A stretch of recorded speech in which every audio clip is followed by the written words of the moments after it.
Paul Maynard. Deputy Speaker, it's a pleasure to speak in this Queen's Speech debate, although I fear I might have stumbled into a constitutional innovation, a State of the Nation debate, because of course we don't actually have a State of the Nation speech in this country, do we? We have a Queen's Speech, where Her Majesty lays out the legislation for the coming year ahead. And yet, listening to members opposite, it hasn't really been a discussion of what was in the Queen's Speech, but rather what was left out. And yet, I am very proud of the fact that I am a believer in limited government. And I remember Queen's speeches from the previous government groaning under the weight of unnecessary legislation. Barely a year went by without a Criminal Justice Act adding itself to the statute book. Did we ever go and look whether they had the impact desired? Of course not. We just kept on legislating, because in the end, that's what politicians on the left need to do. Pass laws. Otherwise people might not think they need to exist. And heaven forbid we can't have that, can we? And when I go and speak to local businesses in my constituency, they are not begging me for legislation. Actually, I tell a lie. Because it will be remiss of me as the MP for Blackpool not to say there was one piece of legislation that was missing from the Queen's Speech. And I'm sorry that the Chief Secretary to the Treasury isn't in his place, because I could have congratulated him on the massive benefits he brought to the ski lifts of Aviemore by accepting the principle that there should be level playing fields between different European nations who lower their VAT rates for ski lifts. And he did well by the people of Aviemore. But the hoteliers of Blackpool would like a similar contribution in terms of lowering the VAT on the provision of goods and services related to tourism. Many other European countries do have a lower rate of VAT. And that means that here in the UK, we are suffering through competition. So having given way to the principle, I hope the government will now look at how that can be expanded to other sectors of the economy. And I will give way to the Honourable Lady. To the honourable gentleman for giving way, and I wonder whether he would agree with me that in the last government many laws were passed. In fact, there were laws for more than one law for every single day that we were actually they were actually in government. But what did those laws achieve? Unless you actually enact them and make sure that people adhere to them, they're not really worth the paper that they're written on.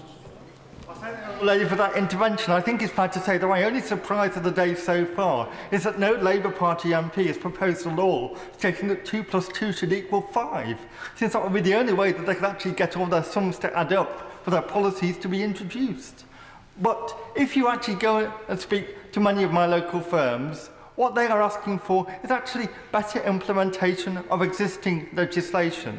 The Economist just last week said that we were the most radical government in the West. We've introduced some fundamental reforms in welfare, in education, and they need to have time to bed in. Good governance is different from good legislation.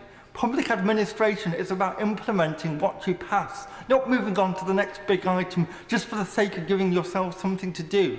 That isn't how you run a country properly. And when I visit a local firm in my constituency, and one I visited just the other week was AGC Chemicals in Thornton. They make a wonderful product, something called Fluon, which I'd never heard of before, but is apparently very similar to Teflon. And those of you who may be familiar with either the Allianz Arena in Munich, the water cube where the swimming events took place in Beijing, or the Allianz Arena in Munich, the fancy cladding that goes around the stadiums is made of this thing called Fluon, which emerges in my constituency, which I'm very, very proud of.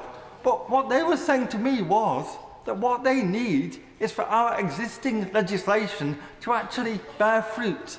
They are delighted at the reforms we're putting in place in education, because they find that what they need are people with skills. They need better skilled employees, because they can't find them in the local area. That's a tragedy, not just for the firm, but for the local people on the Far Coast who do need jobs and need to acquire the skills. That's why I think it's vital that we welcome what we're doing on apprenticeships, for example. But also, it shouldn't be the case that to get the highly skilled specialists the firm needs, they have to go 2 or 3 hours away with people engaging in very lengthy commutes, putting stresses and strains on our infrastructure system. That can't be the right way to go. There has to be a more local approach to skills, and that's what this government is doing. But it doesn't need a bill, it doesn't need legislation, it just needs us to allow the government to get on with the business of good governance. It is that simple. And let me take another example. We've already got local enterprise partnerships, enterprise zones. I very much welcome the enterprise zone that the government has introduced in Wharton, near my constituency, but where BAE Systems is based. But once again, that is an evolving situation. The local enterprise partnerships are barely a year old. Certainly in the case of Lancashire, it was something of a traumatic birth, as some of the other Lancashire MPs in the Chamber will no doubt bear testament to. But once again, what my local firms are saying is that they want to be certain that that local enterprise partnership isn't being hobbled, isn't being constrained, and that the periphery, and the Fylde coast is after all always a periphery because it is the coast, isn't neglected in the decisions that are being taken. So it is fundamental, in my view, that as we move forward, we remember the first line of the Queen's speech. The deficit reduction is at the heart of what this government is doing. I can accept that members opposite might not agree with every element of the Queen's speech, that they might not like the general approach the government is taking, but I ask them to bear witness to what is happening in Athens at the moment, or in France. I ask them to bear in mind the fact that we cannot make 2 + 2 = 5, as much as they might wish us to. 2 + 2 will always equal 4, and that has to be the basis of any sound intellectual economic policy. We cannot keep channeling our inner Venezuelans, keep hoping that somehow we can nationalise everything and all will be well.